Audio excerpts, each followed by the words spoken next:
People think I have knowledge. No, my head is empty. That's why to make it look little substantial, I have a turban. It's totally empty always. But I have clarity. Clarity means what? You see things the way they are. Knowledge means what? You have fixed information about everything. If things have changed, you will not see it the way it is. That's as good as being blind. See, people think owls are blind. It's not true. Their vision is far more sensitive than yours. But because of sunlight, they're blinded because it's too much. When light goes down, he sees very clearly. Not because he's blind, because his eyes are super sensitive. It's important that you bring clarity to your life, not knowledge. Because knowledge is conclusions that you gather. Knowledge is okay when you're trying to do something physical, material in the world, but not with life.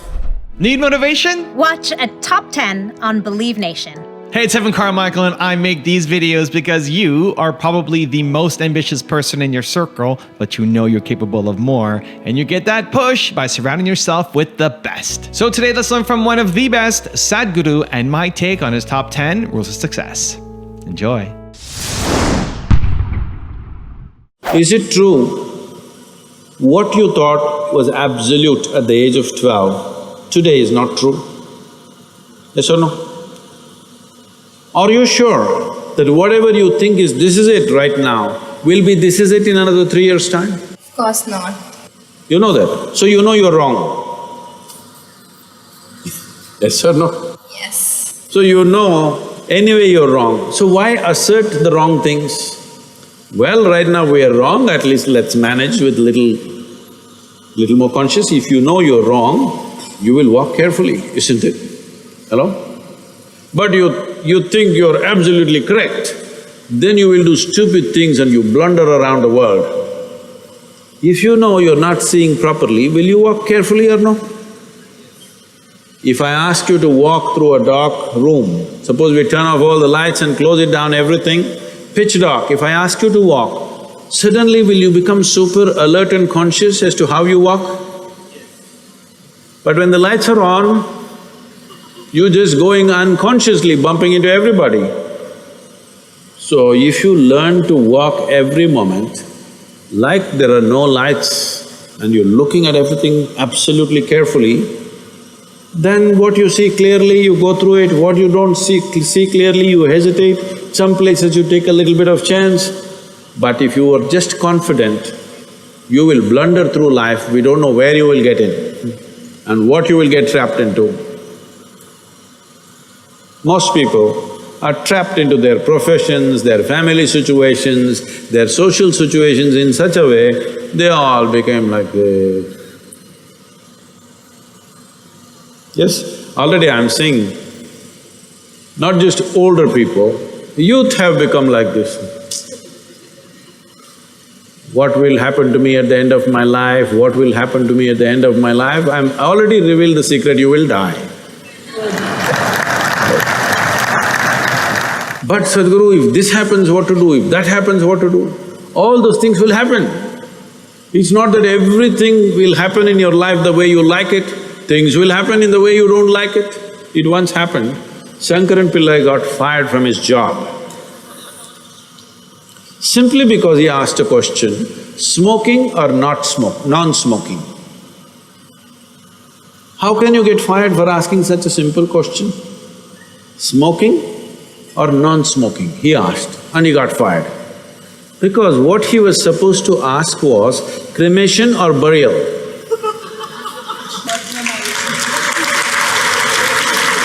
So, many times what you do, thinking I'm right, may be irrelevant to the situation in which you exist. So the most important aspect of your life is you're relevant, not right. You're just relevant. To the existing situation, you're relevant. I am right, I am right, I am right. This is confidence. You being right, nobody cares. All the idiots who think they're right, nobody wants to listen to them, nobody wants to be around them, isn't it? People who always think, I'm right, you want to be around them? No, the important thing is you're relevant to the situation in which you exist. If you have to bring relevance into your life, you must extinguish your confidence and bring clarity. Rule number 2, be a full-fledged human. You should not be a motivated person. Generally, When we say somebody is motivated, it means they have an agenda of their own. Life has no agenda. It's for you to be a full-fledged life. A grasshopper is trying to be a full-fledged grasshopper, earthworm is trying to be a full-fledged earthworm, a bird is trying to be a full-fledged bird, a tree is trying to be a full-fledged tree. A human being should strive to become a full-fledged human being. This is all our business is. But each one of us start creating our own agendas and doing all kinds of things.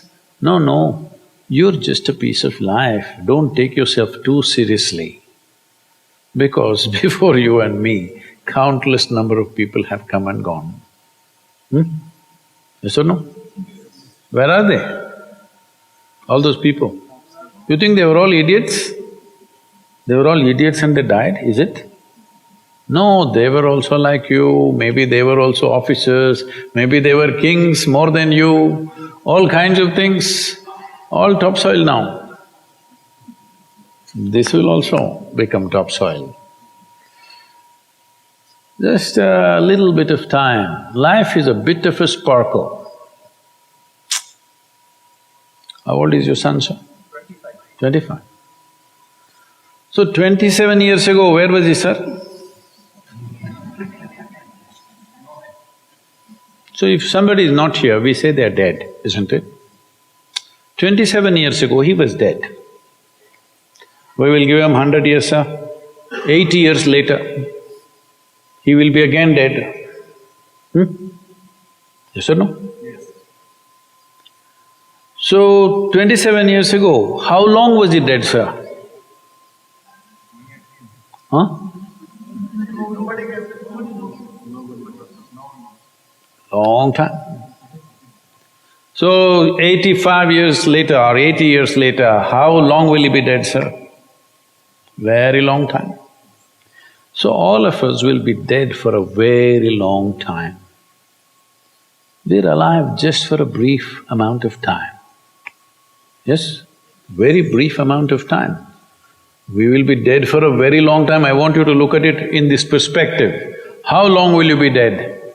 You can't imagine. So let us say 10,000 years we are dead, or 100,000 years we are dead, or 1,000,000 years we are dead, all right? How long are you alive compared to that? Very, very brief. What you call as life is a brief sparkle. The only thing that you have to do is rise and sparkle as a full-fledged life. When something is needed around us, we will do that naturally, because when you're doing wonderfully well, you will do what is needed, isn't it? When you're miserable, you will be motivated. Yes? Tell me, when you're very happy, have you looked at yourself? How nice and wonderful you are, you're willing to do anything for anybody, bend backwards if necessary, yes or no? When you're little frustrated, woo, how difficult it is. So, don't teach your children to become motivated about something. These are all nonsense that's coming from the West, all those trashy self-help books. Motivate yourself, build confidence, believe in yourself. You believed in God and destroyed so much of this world. Now you believe in yourself, what will you do? Rule number 3, learn to be alone. When Gautama, the Buddha, was asked, is it better to walk alone or in company? He said, it's better to walk alone than to walk with a fool. Well, that's him, not me. He was quite sure that only a fool will walk with you. So he said, it's better to walk alone than to walk with a fool. Certain lore in this country says, when you want to do a short and quick journey, walk alone. When you want to do a long journey, walk in company. But the important thing is, who is walking with you? Not always being together is a good thing. Many times being together can be a nuisance. So, first and foremost, unless you are a twin, even then, we come alone and we go alone.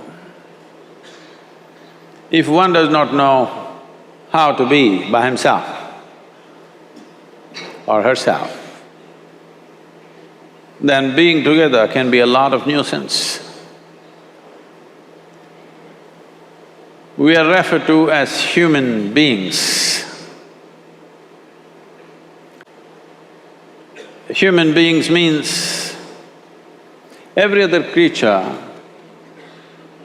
is what it is simply because of what it does.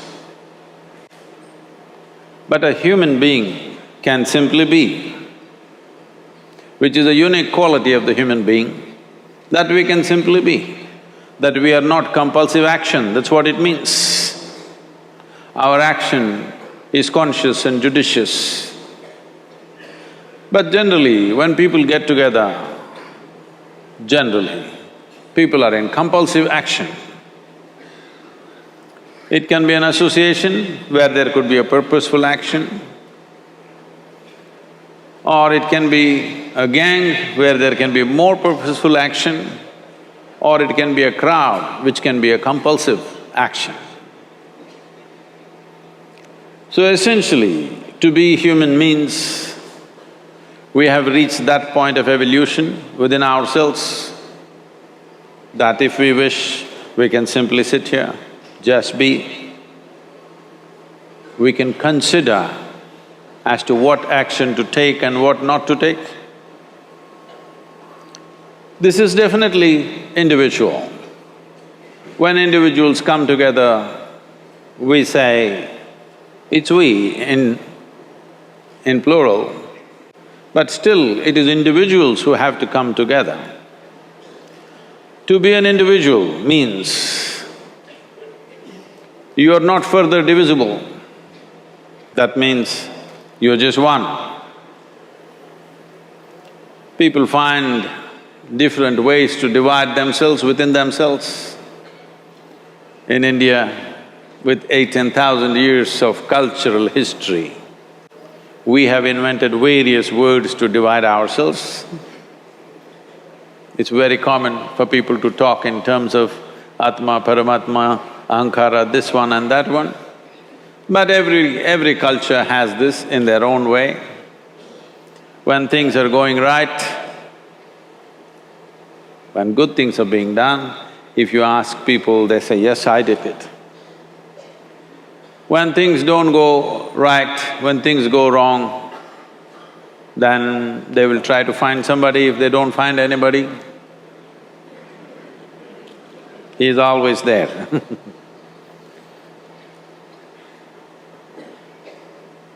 When they are very wonderful, of course they take pride in being how wonderful they are. When they turn nasty, they say, it was my ego. Mr. Ego is always a fall guy. So individual means, but if I'm wonderful, it's me. If I'm nasty, it's me. All of you. Are you 24 hours wonderful? Hello? Are you 24 hours wonderful? No, sometimes wonderful, sometimes nasty, sometimes beautiful, sometimes ugly. It's okay.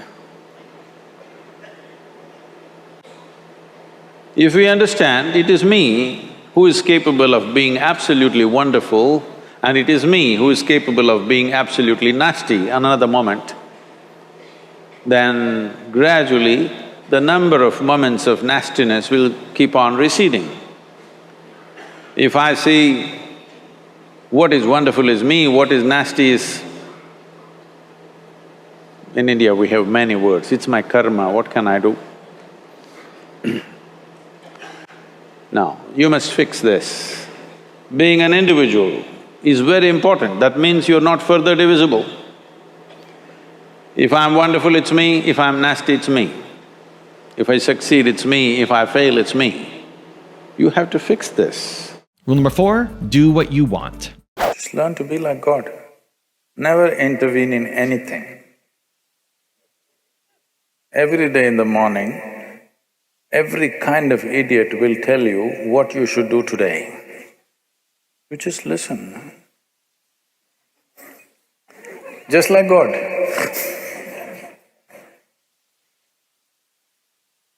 Marriage will work. It may not work with your profession. See,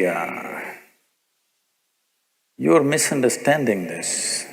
You're trying to make this into some kind of a value system. You're trying to make it your philosophy. I will do only what works. Well, you took an oath, I will do only what works. Now you don't know what works. Because what works will not come with an oath or a commandment. What works comes with constant observation and evolution of who you are, isn't it? Hello? The same things, how you made them work, how clumsily you made something work 10 years ago, the same thing you may be doing it with ease today, isn't it so? Or you may be doing it clumsily today, you were doing it well at one time. Whichever way, whichever kind of evolution has happened. So, what works is not some kind of a formula. It is an evolution of a human being to come to what works on all levels of life. This is like reading… I mean, you're just falling out of a self-help book. No, I'm not a self-help book. Do what works. Do whatever the hell you want. What's my problem?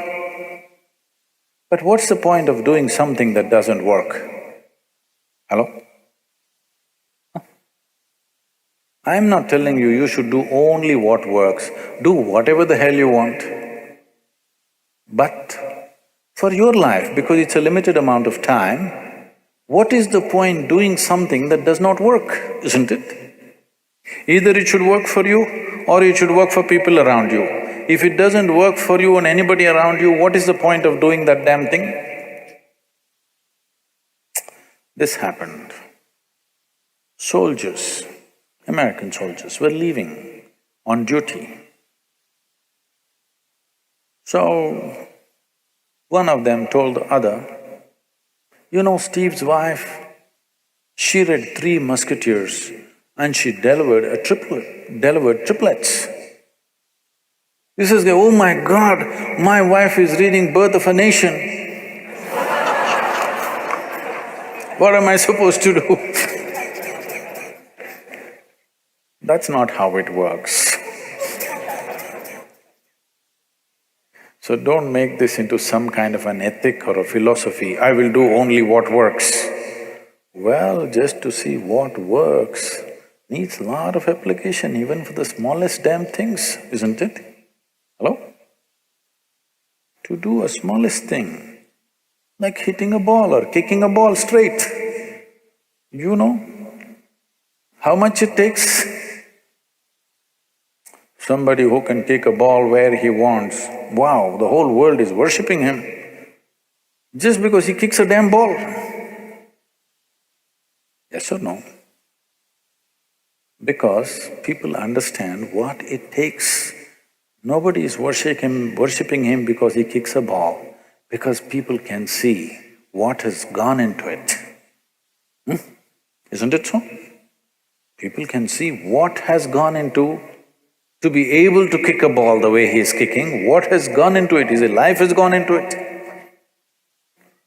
So, don't make philosophies and ethics out of everything, or don't tell yourself a commandment, I will do only what works. It's a good commandment, but now you don't know what works. So, no. You need to be conscious and apply yourself to every damn thing. If you just learn this much, that you don't decide what is important and what is not important. Also, to make sure you're actually taking action after watching this video, I've designed a special free worksheet just for this video. The worksheet will highlight all of the lessons learned in this video, as well as pull out our 3 favorite learnings and quotes that will inspire you to actually do something. The worksheet will also give you space to write down what your key takeaways are and your specific plan of action to make sure you're getting results. If you want the worksheet designed specifically for this video, absolutely for free, there's a link in the description below. Go click on it and start building the momentum in your life and your business. I'll see you there. Rule number 5, don't deal with ignorance. I would say there's literally no human being who's not confronted with a thought and an emotion like that, but they manage to brush it aside. It doesn't bother them enough. The pain of not knowing doesn't tear them, that's the whole problem. They come to terms with ignorance. They make a deal with ignorance. They will build relationships where everybody will confirm this is the best way to live. Of comfort, companionship, love, affection. These are all things you're seeking. I know a whole lot of people have raised human emotions to heavens. If you say love, they say divine love. If you say joy, they say divine joy. If you say bliss, they say divine bliss. You don't need any God's help to be joyful, loving, peaceful. As a human being, you're endowed with these qualities. So all those who deprived themselves of that, they either seek God or they settle for a dog. Yeah, usually. Because they want unconditional love, this is a demand. Because the nature of love is such that it's like a flower, if you don't watch it for 2 minutes, it'll fall. It'll wither and fall right there. Either you want to let it fall, or you have to nourish it every moment, or you have to concretize it. That means you take a picture and keep it on your phone screen, or you institutionalize it with marriage or this or that. So essentially, well, I'm not against any institution because institutions are needed in the world to operate, otherwise there'll be chaos. That is a different thing. But you cannot institutionalize joy or peace, like right now we think United Nations is the institution for peace. No, you cannot institutionalize peace. You cannot institutionalize joy. You cannot institutionalize love or anything for that matter. Institutions are functional instruments in a given society. I have utmost respect for them because without it, people, a whole lot of people wouldn't know how to live. You need institutions, there is a government, there is a democratic process, there are variety of things, all right? There are courts, there are parliaments. Well, 90% of the time some nonsense may be happening there, but still these institutions are important because without that there will be total chaos. So I'm not talking against institutions, but institutionalizing things that happen within a human being is a silly effort. Rule number 6, make the most of your life. In the yogic culture, first 8 years, or actually 8.5 years, is considered childhood. So these are not counted. Though Balavastha is up to 12, it's the 8.5 years where you're a real child. You know it from your own experience. After you're 8.5, only your parents thought you were a child, but you were secretly many things. Yes. Adults think that you are a child, but you know you are not one.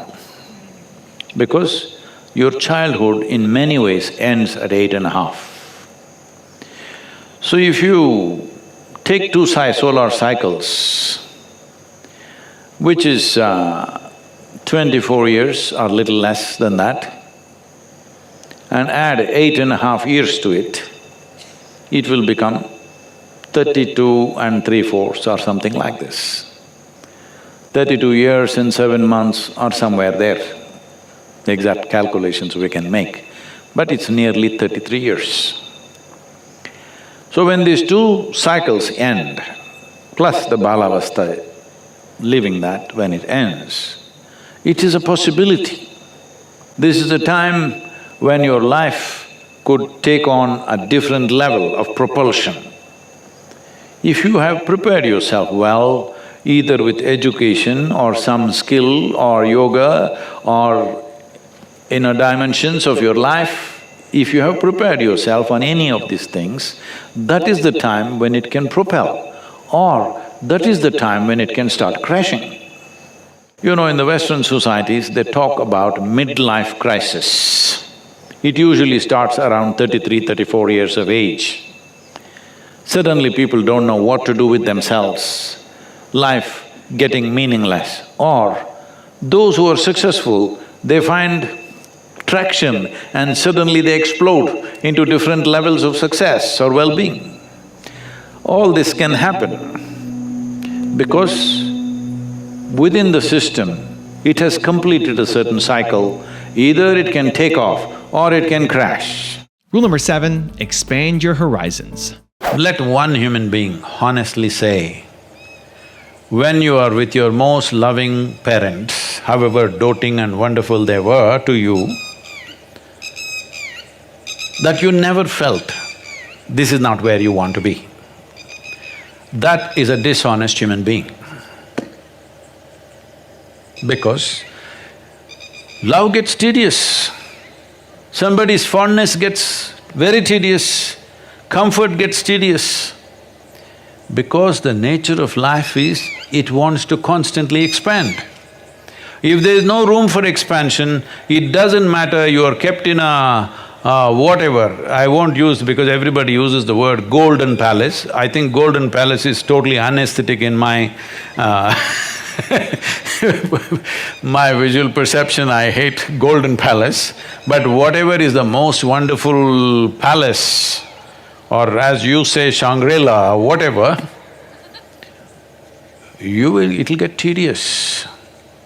All the heaven-bound people, they don't know how bored they will be within 3 days in that place of goodness. So I'm saying it doesn't matter, it's not because there's something wrong with your parents. They may be most wonderful people, but the very nature of a human being is such. Only if you're a pet animal, if you have reduced yourself to that, you're just happy with the meals that you're getting and somebody is fondling you once in a way and you're happy with that. For that you must be a pet animal, you should not be born as a human being. Once you're born as a human being, it is natural wanting to break barriers. So when you're young as a child or a teenager, you think barriers means they're all physical. Before you understand, the barriers are not really physical. Whether you build your own house or you live in your parents' house or you live in a slave master's house, the house and walls are not the barrier. It is all within us. Before you realize that, or how soon you realize that, will lead to either transformation or frustration. Rule number 8, learn to rest. You can simply sit. If you learn to simply sit, you will become tremendously intense. Right now, your energy is simply expended by doing unnecessary, endless activity. When you have so much mental diarrhea, how can you have energy? Suppose you have diarrhea, do you see how weak you feel? Yes or no? Right now this mental diarrhea, that's why people have no energy. They want to just eat and sleep all the time, because mental diarrhea, it's very exhausting. If you have physical diarrhea, you know how exhausting it is. Yes? This is also equally exhausting. People are sleeping 8 hours, 10 hours a day, not because they're working so much or their body is in such a bad state, it's just mental diarrhea. If you stop the mental diarrhea, there's enough energy to make this very, very intense. Now how do I stop mental diarrhea?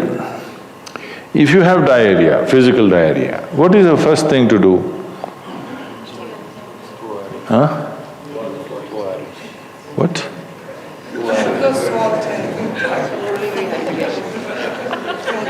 Yes, run to the toilet, I know that.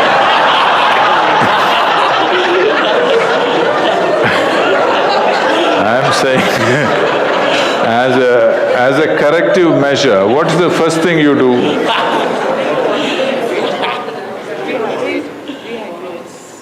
No, as a corrective measure, what is the first thing you do?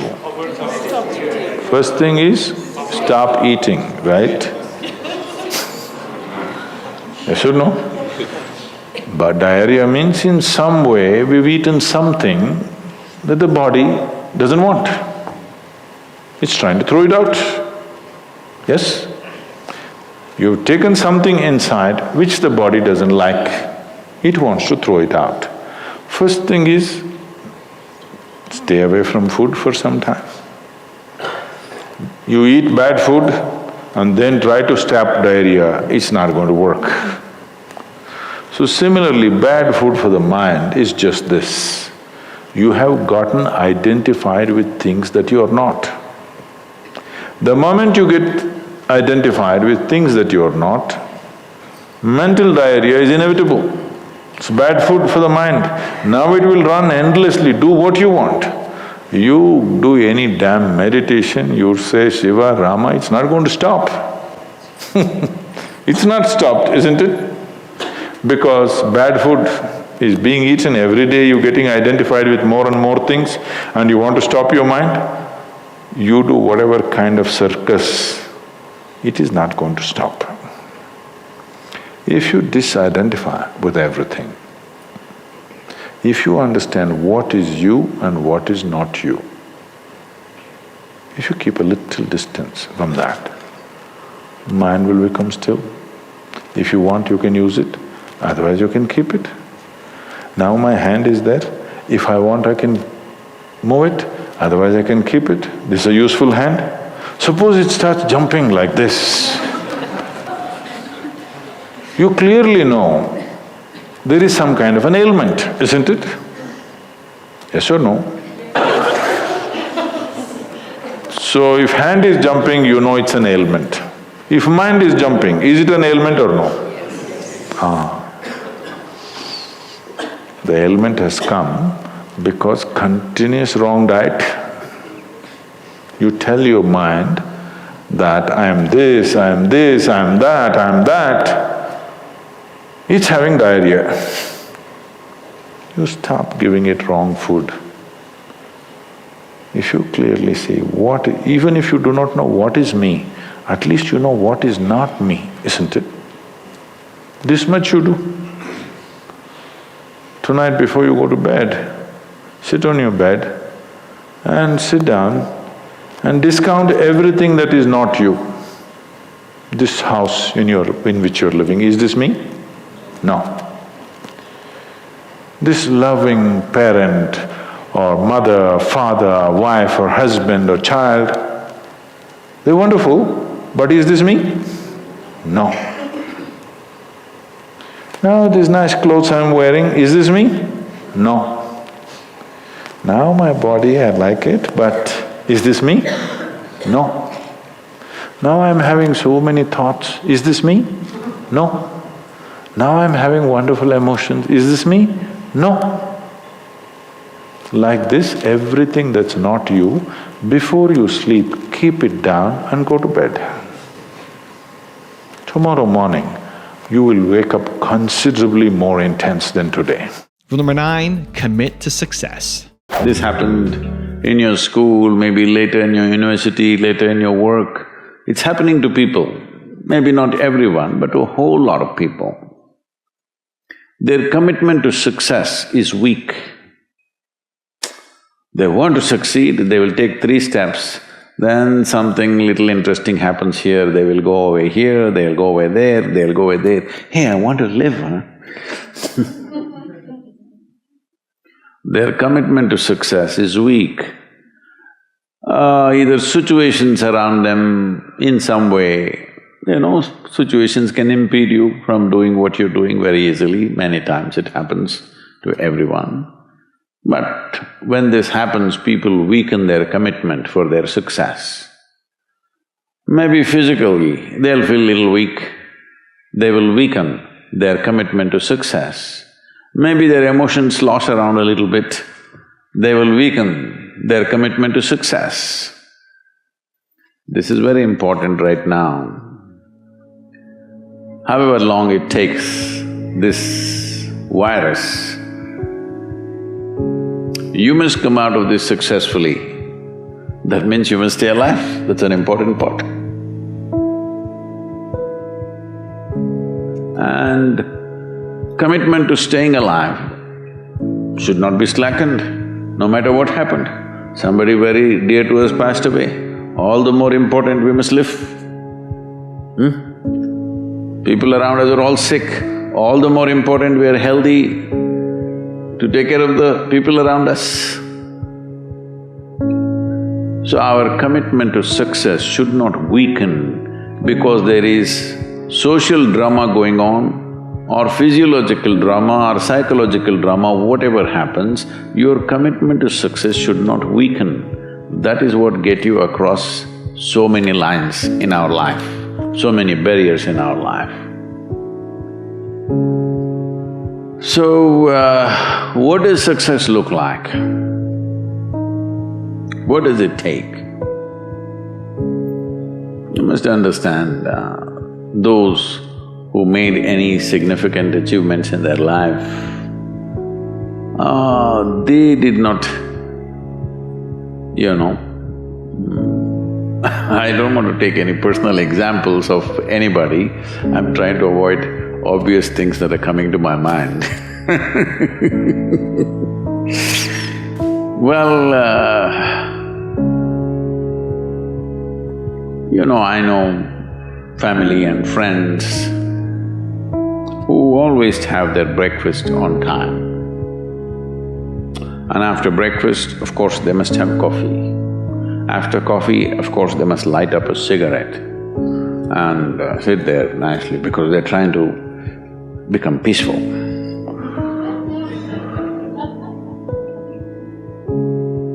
And then they will go to work, come back home exactly on time for lunch, eat lunch, rest for 1 or 2 hours, sleep, then evening have one tea and then smoke, and then again go to work. And 8 o'clock, 8:30, they're back home for dinner and then maybe other things, drink and this and that and whatever. Well, that's their priority. It's fine, I'm not complaining, it should not be that way. But those who have been very successful, either in music, sport, art, business, spiritual process, doesn't matter what, those people never know when they ate, when they slept, when they got afternoon rest. I have not seen such a thing in my life.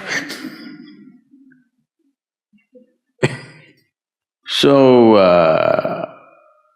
those who are committed to being successful with whatever they're doing, one important aspect of their life is they're not settling down wherever it's a bit comfortable. Because comfort will happen when they lower you to in the grave, very comfortable you are, Angle number 10, the last one before some very special bonus clips, is choose your priorities. Hello? So just do this one thing, stop discriminating what is important, what is not important. If you pay the same level of absolute attention to every damn thing, you will see that what is the right thing to do is a very natural process. But you have already decided what is important, what is not important, how will you evolve, what is the right thing to do? Half the world has already been given up because it's not important. You are paying attention, only you even look at somebody properly only if they are of something to you. No, I looked at everybody, absolutely. Every life, every damn thing, every pebble, every moment that was happening in the earth, in the atmosphere, everything, not as a study, simply because I had eyes and I had an attention span. I paid attention to everything. Today they're saying this is something phenomenal. I was just laughing and saying, see, I just wandered aimlessly, everybody thought I'm just a vagabond. But now this aimless wandering is paying off in a huge way because it doesn't matter what the hell you're doing, small things or big things. If you are absolutely involved, absolutely, you will see, you will know what's the right thing to do. You trying to live here without involvement. This is why you have morals, you have ideals, you have ideologies, you have values, you have ethics, you have commandments, because you are trying to live here without involvement. You want ready-made formula. What is the right thing to do? Thou shalt not, thou shalt not, thou shalt not. Did the world get fixed, I'm asking? Every goddamn school-going children knows what is the right thing to do. Has it worked? It's not worked because you think there is a substitute for involvement. There is no substitute for involvement. Where there is no involvement, there will be no life. So don't try to make formulas or ideals or ideologies out of life.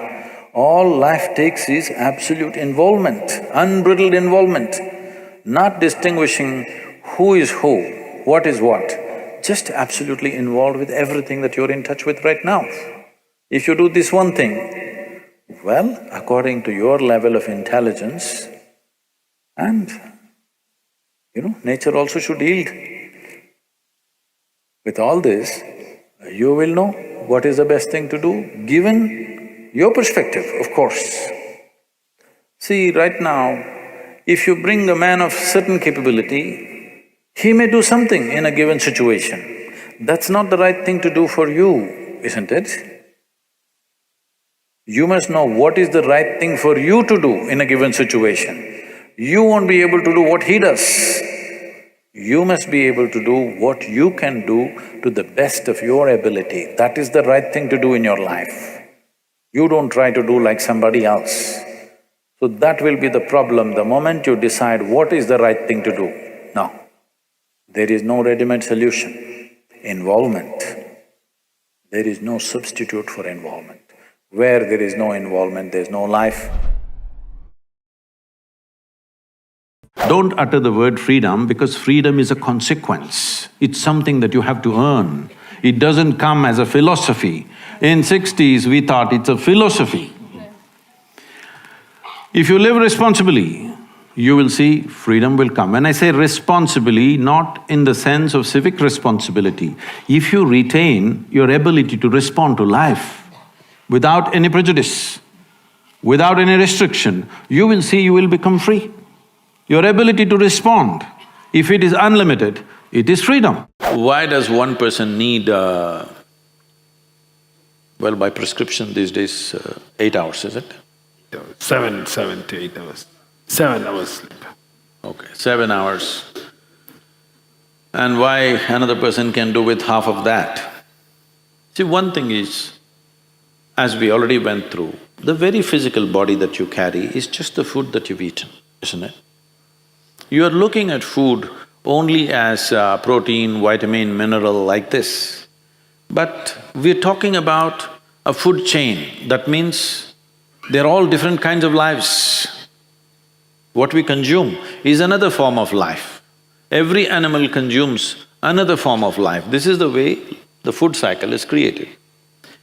So in what condition that life is will determine in what condition your life is, in many ways. So if food appears in front of me, if I just look at it, people have prepared it with elaborate care. If I just look at it, I say no. People say, no, Sadhguru, this girl, this lady has brought it, she's a very good cook, she's very tasty. I just look at it and say no. Simply because it's not alive enough for me. It may be tasty, but it's not alive enough for me. If it's not alive enough, I will not consume. If you're just conscious of this one thing, you will see your sleep quota will go down. Another thing is, most people are eating at least 50%. 50% means 100% more than what they need to eat. Yes, you will do one thing. As an experiment, just try this. Whatever you're eating, cut it down by 50%. If you're eating, let's say, 2 kilograms of food, cut it down to 1 kilogram and eat variety of foods. You will see you will neither drop weight, nor will you become weak, nor will you become less energetic. Only thing that'll happen is, your sleep quota will go down. Because you're putting so much food to generate the same amount of energy, you're eating more by compulsion of liking the taste or simply by compulsion of filling yourself up. Now the body has to process so much food to create so much energy. This extra processing is taking a toll on the system. The amount of impurities that are there in the food will also determine how much inertia you generate in the body. Let's understand it this way, in terms of physical terms. What sleep means is inertia. Right now you're dynamic, this is life, inertia sets in. When inertia goes beyond a certain point, that's death. But sleep is a certain kind of death, but it is offering you rest. So restfulness is very important. What is being restful means is, if you sit here, if you're at total ease, you will see the body is naturally restful. Have you noticed on a particular day, you are very happy, on that day you don't need much sleep or food, have you noticed this? That's all you have to do. If you remain very joyful every moment of your life, the food will come down, sleep will come down naturally. I don't know, I never looked at life as a series of mistakes, learning from that, I don't look at life like that. Well, have you made some dumb decisions here and there? Of course. But I wouldn't see them as mistakes, I just see them as part of growing up and becoming more mature, because enlightenment is one thing, you see things clearly, but still operating in the world you need wisdom. Wisdom you have to earn it with experience, there is simply no other way for that. Today it has become fashionable with all these management gurus and all saying, you must learn from your mistakes, you must learn from mistakes. That means you must keep on doing mistakes. I don't believe that you must learn from your mistakes. I would rather live a life where I don't do any mistakes because life is so brief, you do a bunch of mistakes and then you will learn, and where will you use it? In the grave? Too late. So learn from other people's mistakes, yeah. Yes, of course. That is what being human means, that we can learn from other people's experience, from history we can learn. We don't have to do all those things once again. And especially you are from the aviation state, if you are trying aviation or if you're trying skydiving or something, if you don't do things right the first time, well, that'll be the last time. There are many aspects to this. Fundamentally, if you keep your life energies very exuberant, now you will see the sleep quota will naturally come down. To keep it exuberant, you should not be overladen. Largely, in the ashram, everybody, young people also, eat only 2 meals a day, 10 in the morning, 7 in the evening. Our activity exceeds most people's activity in the world, and we are 7 days, 365 days, we don't know what's a vacation, because we're enjoying what we're doing. We don't want a break. So, they never go on a vacation, there is no break, there's no Sunday, Monday nonsense, nothing, every day something is happening endlessly. But you will see, people are very energetic, healthy, sleep is very little. So, energetically, a human being can be at different levels. Why this is important is, see, what we call as life is just a combination of two things, a certain amount of energy and a certain amount of time. When it comes to time, it is ticking away for all of us at the same pace. Clock doesn't run slowly for me, faster for you, there's no such thing. Whether you are busy, you are lazy, you are sleeping, you are doing useful things or useless things, it doesn't matter what you do or you do not do, time is ticking away. So there's no such thing as time management. You can manage your energy. If you raise your energy to a higher pitch of intensity, what somebody does in 10 years, you may do it in 1 year. So if you live for 100 years, it looks like you lived for 1,000 years. Simply because your energy is pitched up. This every human being can do. The whole yogic system is… one dimension of yogic system is just towards this. If you sit here, even if you simply sit here with your eyes closed, you don't sit here in a static way. You sit here in a dynamic way. You never become static, because static is called as death. If everything becomes static, that is death. If inertia really sets in, that is death. So sleep in yoga is seen as death. You die every day. How long do you want to die in a day? You really must use this word for yourself. Don't tell anybody, I'm going to die. For yourself, how long do I want to die in a day? 8 hours a day if you die. 1/3 of your life you're dead. In 24 hours, 8 hours you're dead means 1/3 of your life dead. Another 4 hours goes into eating, sleeping, eating, toilet, bath, this, that. Where is the time to live, I'm asking? So, if life is precious, the most important thing to do is keep your energies in an exuberant way so that life becomes more, life feels enhanced, because you cannot enhance time. Perception happens to you in 5 different dimensions: seeing, hearing, smelling, tasting, touching. This is how you're perceiving life. This data has gathered within you. Only because this data has gathered within you, now you're able to walk on a round planet which spins. It's not a small thing. It is not a small thing that you are able to walk on a spinning round ball. Because all this data has gathered through 5 senses, it is not intellectual information, but it is a perceptual information. If this information is not there, you won't be able to walk actually. You will not be able to walk straight. This is what is happening for people when some people lose their memory and things like that. Suddenly they become unstable in their body because some of the data is gotten disconnected with their system. So, this data that you perceive is most important. That's what a child is all the time drinking up everything. You see how the child is looking at everything? Because he wants to drink up as much data as possible, because instinctively he knows without that data, he will not be able to function. So how attentive you are, how attentive your eyes are, how attentive your ears, nose, tongue and touch is, accordingly you have that much, that much usable information. So why one person is more efficient? Well, you are an athlete. Why one person is able to catch a damn ball, another person can't catch the damn thing? Why is it? Because that level of attention of exactly how that ball will behave, how you can anticipate where it will go, this is not there. Intellectually, suppose you have a PhD in football, you think you can play football? If you have a PhD, no, I think you need to experience it as well. If you just study it only, yeah. No, that is not experience, it's perception. You're watching it out of your keen interest, you're watching exactly how a ball moves. You may not be thinking the physics of it, but you're watching it and perceiving it. Because of that perception, you know something that you cannot know by reading 100 books about it. The notion of the difference between pain and suffering I thought was very useful. See, pain is physiological, it's there. If there's no pain, most people would not even know how to protect themselves. See, just because there's no pain in this, see what all you have done to it. Isn't it? See, there's no pain in this.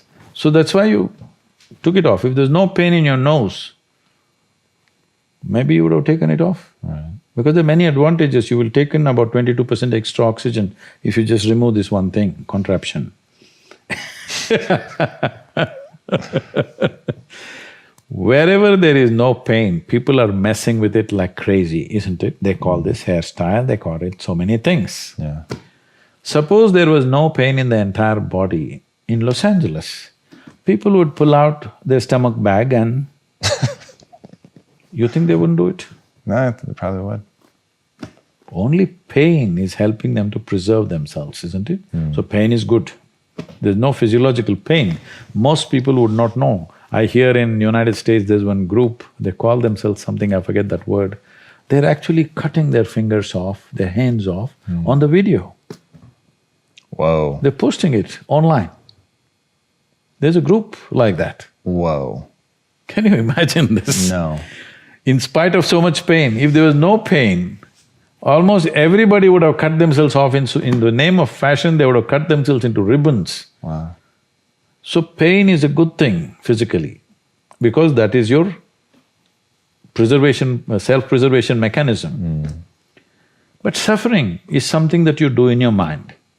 So pain that happens in your body, you take it in your mind and multiply it 1,000 times or 1,000,000 times depending on how capable you are or how stupid you are, and suffer it 1,000,000 times over. Right now, most human beings are like this. What happened 10 years ago, they can still suffer. What may happen day after tomorrow, they already suffer. They are not suffering life, they think they're suffering life. They're not suffering life, they are suffering the two most fantastic faculties that human beings alone have, a vivid sense of memory and a fantastic sense of imagination. Don't pursue enlightenment. You cannot pursue enlightenment. How can you pursue something that you do not know? If you pursue something, you will pursue only what you know. What is the point pursuing something that you already know? What is the point in running after something that you already know? So if you have to step into something that you do not know, the only thing is just to keep walking. Keep a steady direction and keep walking. Maybe it's a wrong direction, it doesn't matter. Just keep walking. After all, planet is round.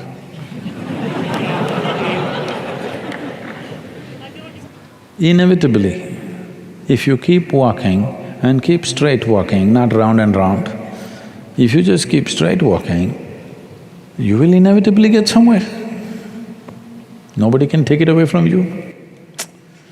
You know, if you have a dog at home, you would know this. If you just tickle him in the tail, he will go shh, chasing his own tail. Okay, a lot of people are doing that. Their own tail they're chasing. Even enlightenment is their own tail. Nobody told you there is such a thing. But definitely you can see, from one person to another person, one person seems to be a little better off simply the way they are, not because of their money, not because of their wealth, not because of their qualifications. Simply the way they sit and stand, somebody seems to be better off than somebody else. Yes or no? So, there is room and scope for improvement. Relentlessly improve.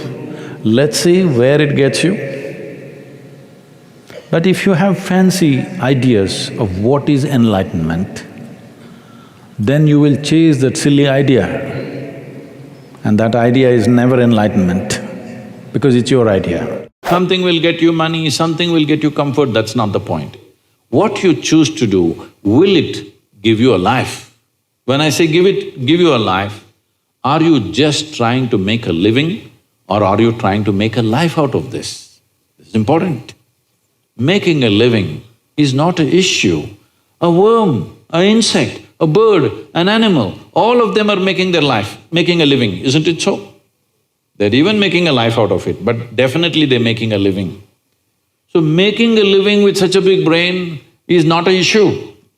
Earning your food is not an issue, making a living is not an issue. Only problem is you want to live like somebody else, that's an endless problem. I want to live is not a problem. I want to live like you, this is a problem. So, it is important, if you consider your life as a precious life, you must make sure you make a wonderful life out of this. In your book, you talk about something I thought was so interesting, to set the faucet to a certain drip rate and do nothing but focus on the dripping of the faucet for like 7 minutes or something. The idea is to pay attention to something which has no relevance to you. See, people have divided the universe This is important, this is not important. This person is important for me, this person is not important for me. This is important for me, that's not important for me. You divided the universe. You will never know anything this way. Indiscriminate focus, indiscriminate attention. I am not attending to you because you are somebody with a cobra in your heart, all right? It doesn't matter who I speak to, who I am with, I'm the same way. Indiscriminate. Only when your attention and involvement is indiscriminate does the universe open up to you. You have discriminated, naturally you close. People come to me and say, Sadhguru, I want to walk the spiritual path.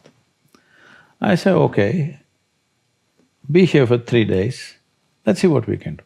So, no Sadhguru, day after tomorrow, my uncle's daughter's birthday, I have to go. Oh, you want to get enlightened?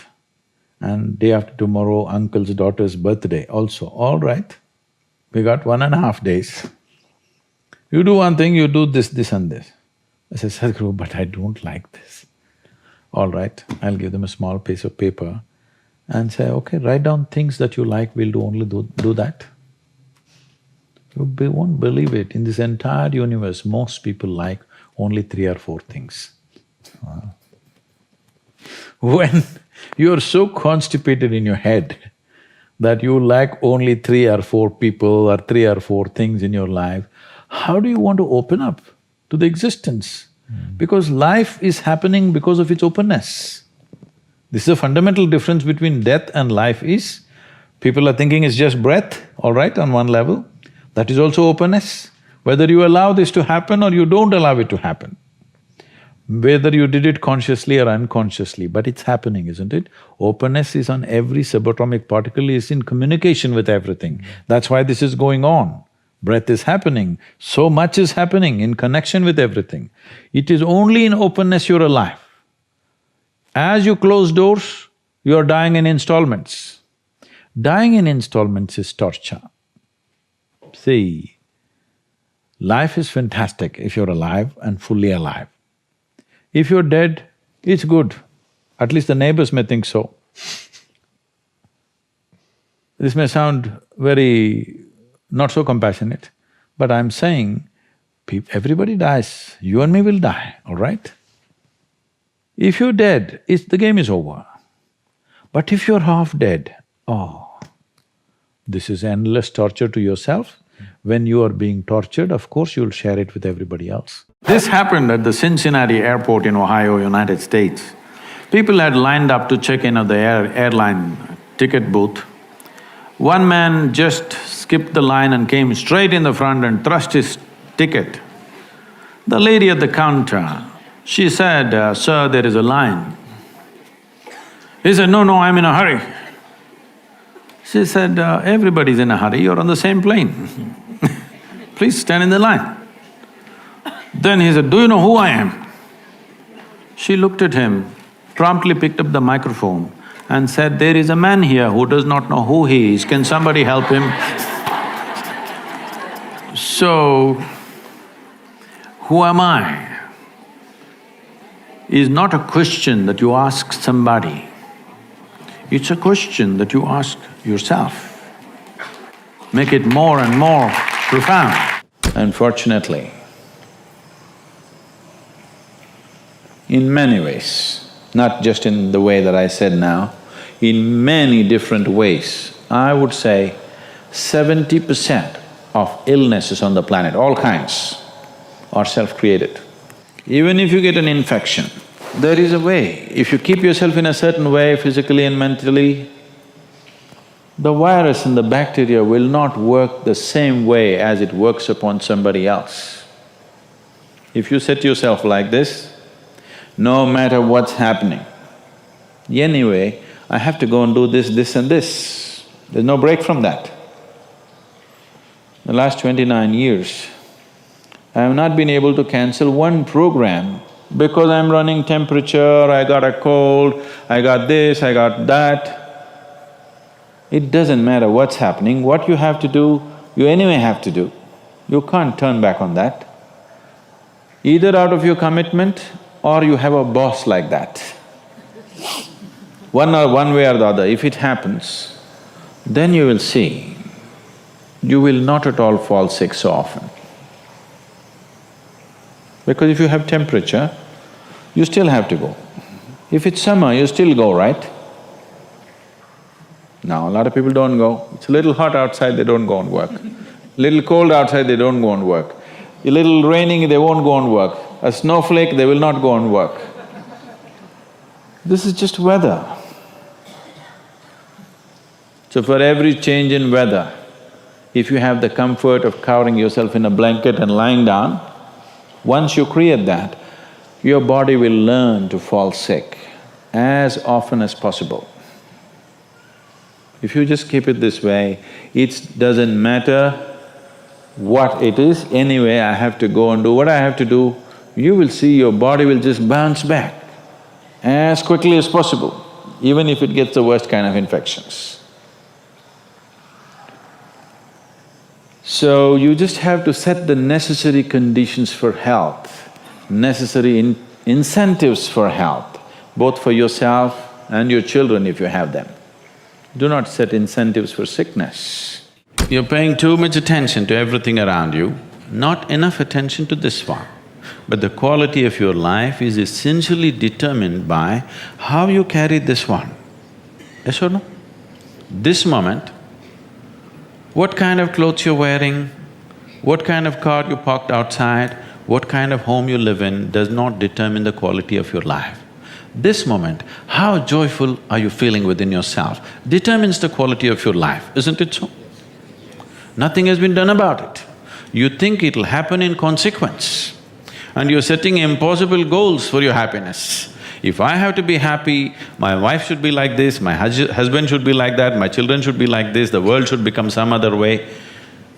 Well, these are impossible conditions you're setting for your happiness and peacefulness. Now that you have compromised yourself to peace, why I'm saying compromise yourself to peace is because a lot of people have given up aspirations for being ecstatic or blissful. If I'm just peaceful, it's enough. Even the so-called spiritual leaders are going about and saying peace is the highest goal in your life. Peace is not the highest goal in your life. If you want to enjoy your lunch today, you must be peaceful. Yes or no?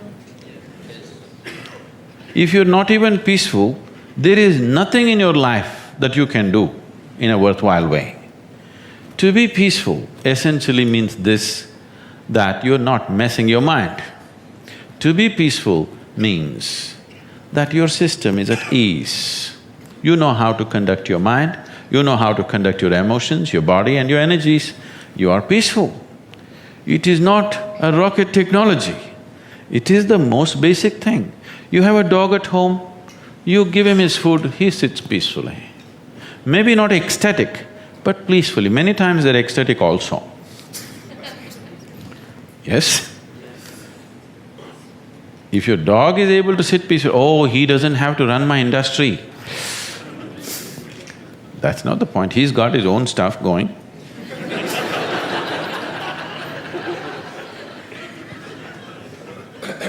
See, it has nothing to do with the external activity that you're doing. It's got something to do with the internal systems as to how they're functioning. Essentially, it means neither your body, nor your mind, nor your chemistry, nor your emotions, nor your energy are taking instructions from you. They're doing their own thing.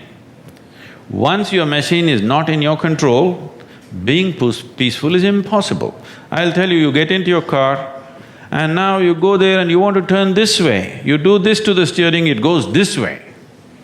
Can you peacefully drive this car? Can you? No. Anxiety is natural, isn't it? This is what has happened to your vehicle. It's out of control. You've never done anything to find out where the steering wheel is, first of all. This is not that simple as a car, this is a super computer. Now the problem is most people have not even bothered to find the keyboard. They think if they do this, somehow it'll work. When you're given such a highly sophisticated machine, if you do not conduct it properly, it will cause many problems to you. By accident it's working. I want you to know this is made this way. If you hold your hands like this, it'll breathe one way. If you just turn it around, the very way you breathe, the breathing pattern itself changes in your lungs. You can try it if you want when you have the time. This way, this way. I'm saying everything that you do, fundamental changes are happening in this machine because it's such a sophisticated machine. It's more than a touch screen. If you just wish it, it will happen.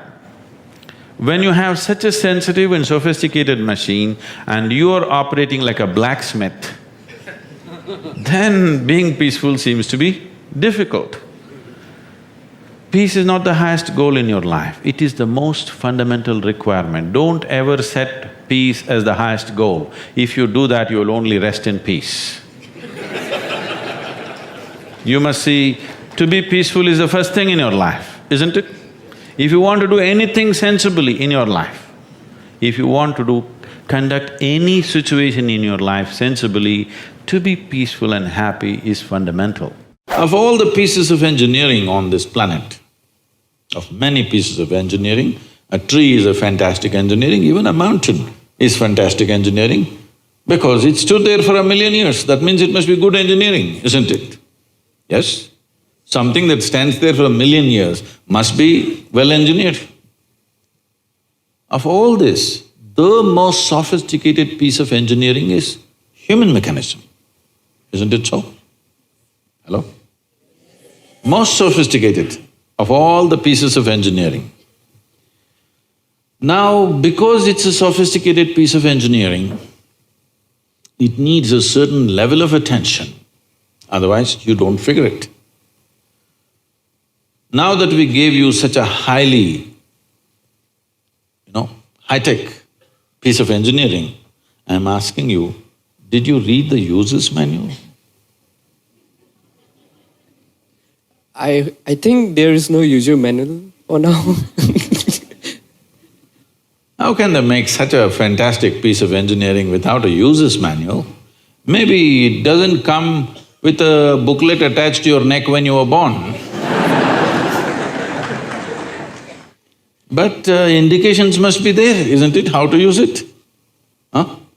Is it true somebody who's an athlete or a gymnast or someone else like that learns to use their body than a whole lot of other people? Yes?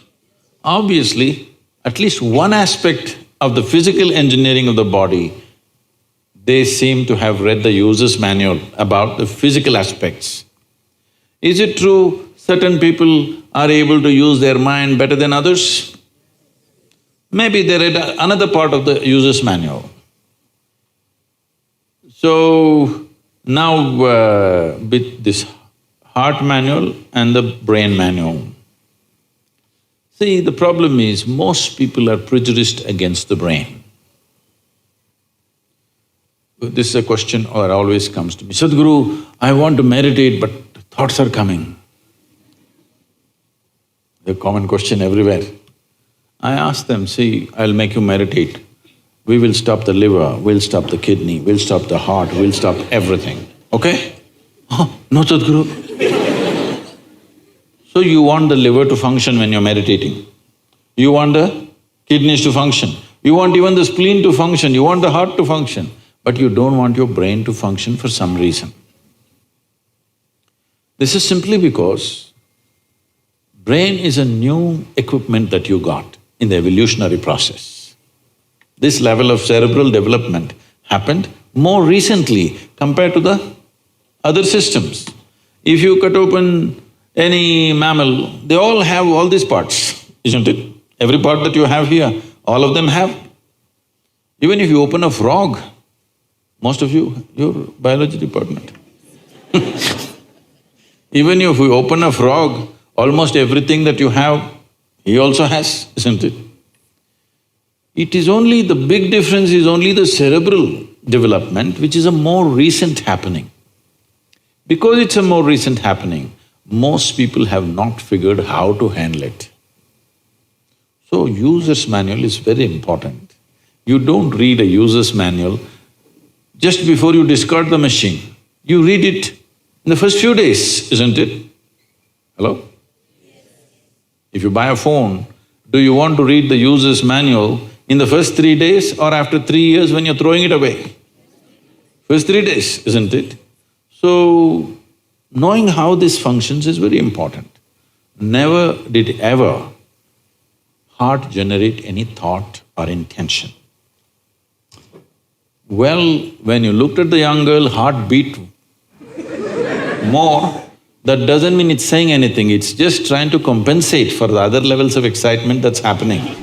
You talked one time, I thought this was so interesting, about how every time you get a belief, it's like a conclusion, and every conclusion is a death unto itself, and it's like shutting a door on something. Yes, otherwise, see, you just see, you look at your own picture when you're 5 years of age, it's like this. Slowly it's becoming like this. What is it? You're dying in installments. The more conclusions you make, the less alive you become. This is all that's happened to people. They call this knowledge. This is not knowledge. This is just conclusions that you're drawing about everything. See, with all this scientific exploration, the fact is that even today, we do not know one single atom in its entirety. We know how to use them. We know how to use everything on this planet, but we don't know a damn thing about anything. Over 90% or 99% of an atom is empty. We don't know what that emptiness contains. Over 99% of the cosmos is empty. We don't know what that is. So, this is like I give you a 1,000,000-piece jigsaw, but you found in your hands, you have only 3 of them. With these 3, you make a picture and you're euphoric that you made a picture. Well, I'm sorry, there are 1,000,000 pieces to this. Has anybody gathered all the pieces? No. Then don't make a picture. When it comes to what you want to do, you must think clearly, it's very important. Thinking clearly means, the question is not about what will get me this, what will get me that. Is your life precious to you? All of you, I'm asking. Your life, is it precious to you? Yes. So before you invest this life into something, you must look whether today if I invest my life into this, after 25 years, will it still mean a lot to me? After 50 years, will it still mean a lot to me? At the end of my life, you turn back and look, will I be proud of this or will I be ashamed of what I'm doing right now? Doesn't matter what other people say. But you should not do anything that you will feel ashamed of, isn't it so? Huh? It doesn't matter, people say so many things. Everybody has an opinion, it's their business. But you don't do something that you will feel ashamed of, isn't it? Then you're turning against yourself. Somebody turns against you, you can leave them and go somewhere else. If you turn against yourself, you'll have to live with it forever. So, this is all you have to look at it. Something will get you money, something will get you comfort, that's not the point. What you choose to do, will it give you a life? When I say give you a life, are you just trying to make a living or are you trying to make a life out of this? This is important. Making a living is not an issue. A worm, an insect, a bird, an animal, all of them are making their life, making a living, isn't it so? They're even making a life out of it, but definitely they're making a living. So making a living with such a big brain is not an issue. Earning your food is not an issue, making a living is not an issue. Only problem is you want to live like somebody else, that's an endless problem. I want to live is not a problem. I want to live like you, this is a problem. So, it is important, if you consider your life as a precious life, you must make sure you make a wonderful life out of this. I can show you thousands of people around me today. When they came, they thought they won't do anything significant, half of them, not half, 70% of them are dropouts from schools and colleges and everything. But you will see after a few years of sadhana, suddenly they are functioning in ways that you won't believe possible. Recently we had a business, event called Insight, where over 200 CEOs from across the world are coming and participating. All of them wonder why our organizations don't run as smoothly and efficiently as yours. I said, that's because I have all dropouts who are no good for anything. But they have devotion in their heart, they are devoted to what they're doing, that's all. Because they're absolutely devoted to what they are doing, they may not be MBAs, they may not be from IITs and IIMs, they're simple people, but because they're absolutely devoted, they do wonderful things. If you focus, whatever you're doing right now, it doesn't matter what it is. How simple an act you're doing right now, it doesn't matter. If you're absolutely devoted to that you're doing right now, depending upon various aspects, things will unfold. But because of Western influences, we've become too goal-oriented. Goal-oriented means we are interested in the consequence, but we are not interested in the process. If you are not interested in the process, you should not be an artist. Yes? Process is an end in itself. If you are absolutely devoted to the process, depending upon various aspects, something will come out. But now we are interested in the consequence, not in the process. This goal-orientedness, I want to get there, I want to get there. Where the hell do you want to get? No, I want to win the race. See, if you treat life as a race, if you have to win it, you have to get to the finish line soon, isn't it? You want to? Hello? If you get to the finish line ahead of all these people, you won the race. You know what the finish line is? We'll be negotiating where to bury you. See, as we sit here, this is my body, that is your body. Do what you want, these two things will not become one. This is my mind, that is your mind. Do what you want, these things will not become one. They may overlap on some issues and we may feel that we are one with each other. But my mind is my mind, your mind is your mind, isn't it? But there is no such thing as my life and your life.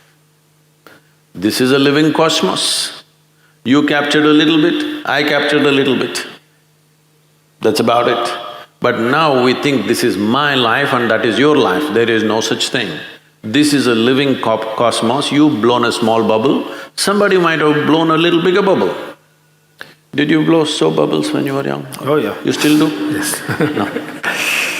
So when you blew soap bubbles, somebody had this big bubble, somebody else had that big bubble. Oh, went on saying, this is my bubble, this is your bubble, but poop it went. Once it goes poop, you did not say, this is my air and this is your air. Similarly, there is no such thing as my life and your life. There is just a living cosmos. If you capture more life, then you will see you have more grace. The depth, dimension and scope of your life is determined by how much life you capture within you. It doesn't matter what kind of body you have, what kind of intelligence you have. If you have not captured substantial life within you, you will live a small life, that's how it is. How do you do this? There are systematic ways of approaching this, or simply by involvement and exuberance, by commitment, people may capture a larger life. By absolutely being committed to something, focused on something, somebody may capture a certain amount of life which is more than what is considered normal. There is thought and there is emotion. People think these two things are saying different things. They're not saying different things. The way you think is the way you emote, isn't it so? Right now, if I think, oh, she's the most wonderful person on the planet, I just have to think. Then my emotions become sweet towards her. Now I think she's the most horrible creature on the planet. Now my emotions become nasty. Yes or no? I cannot think she's horrible and have sweet emotions. I cannot think she's wonderful and have nasty emotions, isn't it so? But today I thought she's the most wonderful person and my sweetness was flowing. Suddenly she did something tomorrow that I don't like. I think she's horrible. Thought is agile, it changes direction just like that. Emotion is little sappy. It takes time to turn around. So that period you struggle as if there are two dimensions of thing happening. Because thought is saying one thing, emotion is still going sweet, because it takes time to become nasty. Everybody struggles, but it catches up or no after some time. Hello? Today you thought she's wonderful, sweetness was flowing. Tomorrow she did something you don't like, you thought she's horrible. Thought is clearly saying she's horrible, but emotions are struggling because they can't turn quickly. They take time to turn. But after a week or 10 days or 2 months, depending on how deeply you're engaged, after some time, emotion catches up with the thought. Emotion also says, yes, she's horrible, so let's be nasty to her. So they're not speaking different languages. One is agile, another is little slow in its corners.